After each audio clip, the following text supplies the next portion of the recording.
Yo, people always ask me what it's like working with like Nicki Minaj, Young Scooter, 2 Chainz, artists like that. And the only thing I can say, like, all of them are always working. They always in the studio. They ain't taking no time off. You know what I'm saying? Like, for example, when I was working with Nicki Minaj, she already had the idea of how she wanted the song, like how she wanted everything, how she wanted the beat. She already came with all that. She like a visionary. The same thing with 2 Chainz. Like, every like 90% of the time I done been with 2 Chainz, it's been in a studio environment. Like, he eat, sleep, he just lived that shit to the fullest. You get what I'm saying? My relationship with Scooter, that was a little bit different, you know what I'm saying? Because like before I started working with him, I was already listening to his music, so I kind of like knew what his sound was like. And you know, it was at a time when I was just like super available and I was just looking for a way to get my music heard. And he had just got out. He was trying to get his career back started. So I was pushing him and he pushing me. So, you know, he let me keep up with all his music. Like every time he drops some songs, he sent them to me before they come out. Like whenever I record with him, he sent me the songs to mix. Like we had a real close bond, man. Long live my dog Scooter. You know what I'm saying? I'm gonna make sure his name live on. You know what I'm saying? For sure. Definitely pushing Scooter, you dig what I'm saying? But yeah, man. Most artists like that's big like that, they always working. They ain't second guessing what they doing. They not too worried about what people gonna think, and they always trying to do something different.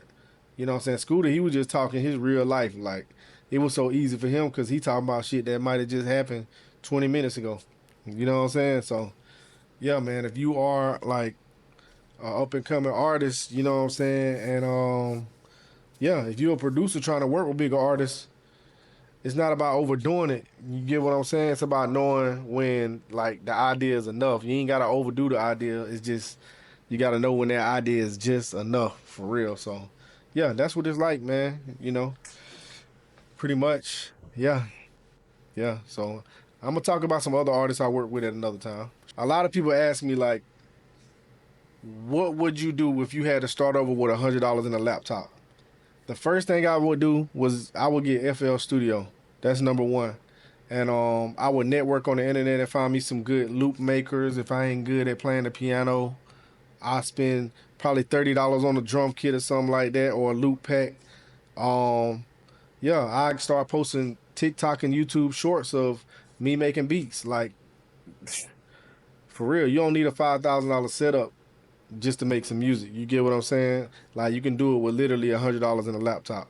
So yeah, I mean, I started with a desktop computer that my dad helped me build, and you know what I'm saying? He wouldn't even get me the latest of anything. You know what I'm saying? I built my first MIDI cable for my MIDI keyboard, because at first like keyboards didn't have MIDI interfaces. Yeah, that's getting old. But yeah, man, for real, no cap. Like if I had to start over with $100 in a laptop, that's what I would do. No cap. For real. Listen, man, 90% of artists waste their time in the studio. And I'm going to tell you how to fix that. Listen, man. Most artists come to the studio, they don't have their beat pick. You know what I'm saying? They don't even have like a concept, the idea. They want to vibe for the first 45 minutes. That's cool, but you paying for 2 hours when you got to get to it. You know what I'm saying? You 45 in, you only got an hour left. So now, look, when I book somebody up front, have your beat ready, man. Have your song wrote or have an idea in your head, you know what I'm saying, before you come. Like, if you don't have an idea, just talk about what's going on right now, because, like, people really want to feel you. So at the end of the day, you got to get them your feeling. Like, you got to get them what you're going through, and you're not going to get more of a response than what you're actually going through right now and putting them emotions on the beat, because them vibrations going to push out. Somebody else going to feel that. You dig what I'm saying? Like, that's no cap. So if you're an artist, make sure you prep your session before you get there, so you ain't wasting time. You know what I'm saying? Like, yeah, you got to help guide the energy. You don't want to be wasting no money on studio time. And I'm a studio owner, but you don't want to waste no money on studio time. For real though, no cap. Here's why most producers don't build wealth. And it ain't got nothing to do with talent, man. It's like you got to monetize everything about the beat. Like, they think it's just about placing and selling beats. No, it's not just about that. Yeah, it's cool to get placements, but you gotta monetize. If you make a beat You can send that beat out to somebody. You can send the loops that you made in the beat to another producer. You can take that drum kit and sell that drum kit on BeatStars. Like, you gotta utilize every lane as a producer, because you gotta have multiple streams. Like, that's just what it is. Like, you don't need more talent, you need more hustle.